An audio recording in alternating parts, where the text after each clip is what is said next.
பாக்கியலட்சுமியில ஈஸ்வரி ரொம்பவே கோவப்படுவாங்க. பாக்கியாவ பாரு சமையல் ஆர்டர் எடுத்து பண்ணிட்டு இருக்கா. இந்த மாதிரி ஒரு அம்மாவை நான் பார்த்ததே கிடையாது. இவ மட்டும் தான் இப்படி இருக்கா. நீ பாரு ஒரு அப்பாவை எவ்வளோ கஷ்டப்பட்டுட்டு இருக்க. ஆனால் அவளுக்கு அந்த அக்கறையே கிடையாதுங்கிற மாதிரி சொல்லிட்டு இருப்பாங்க. அதுக்கு கோபி இருந்துட்டு பாக்கியாவுக்கு தான் சப்போர்ட் பண்ணிட்டு இருப்பாங்க.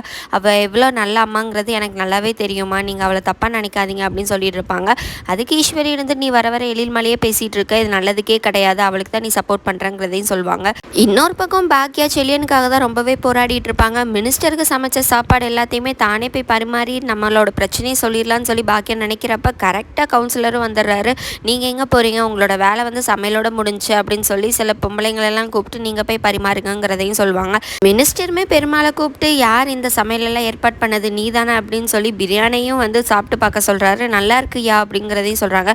நல்லா இருக்கா, ரொம்ப சூப்பராக பிரமாதமாக இருக்குது அப்படிங்கிறதையும் மினிஸ்டர் பாராட்டுறாங்க. லாஸ்ட் மினிட்ல மினிஸ்டருக்கு பிடிச்ச கஸ்டர்ட் குலாப் ஜாமுனை கொண்டுட்டு எப்படியோ பாக்கியா உள்ளே போய் தன் பிரச்சனை எல்லாத்தையுமே சொல்லிடுறாங்க. அது மட்டும் இல்லாமல் கவுன்சிலர் தனக்கு கொலம்பரட்டல் விட்டது எல்லாத்தையுமே ப்ரூஃபோட பாக்கியா நிரூபிக்கிறாங்க. உடனே மினிஸ்டர் இருந்துட்டு இவங்க பையன் மேலே கொடுத்த கம்ப்ளைண்ட்டை நீ வாபஸ் வாங்கி ஆகணும் அப்படிங்கிறதே ரொம்ப கோவமாகவே சொல்கிறாங்க. மினிஸ்டர் இவ்வளோ கோவமாக பேசினதுமே வந்து கவுன்சிலர் அந்த இடத்த விட்டு கிளம்பிடுறான். இவன் வந்து வாபஸ் வாங்குறானா இல்லையாங்கிறத நீ பின்னாடியே போய் பாரு அப்படிங்கிறதையும் பிஏ சொல்கிறாரு.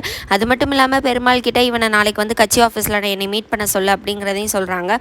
கவுன்சிலர் போய் கேஸை வாபஸ் வாங்கிறான். செல்லியனும் நல்லபடியாக வெளியில் வந்துடுறான். பாக்கியலட்சுமி கிட்ட மன்னிப்பு கேட்குறான். என்னால் தான் எல்லா பிரச்சனையும் அப்படிங்கிறத நாளைக்கு எபிசோடில் நம்ம பார்க்க முடியும்.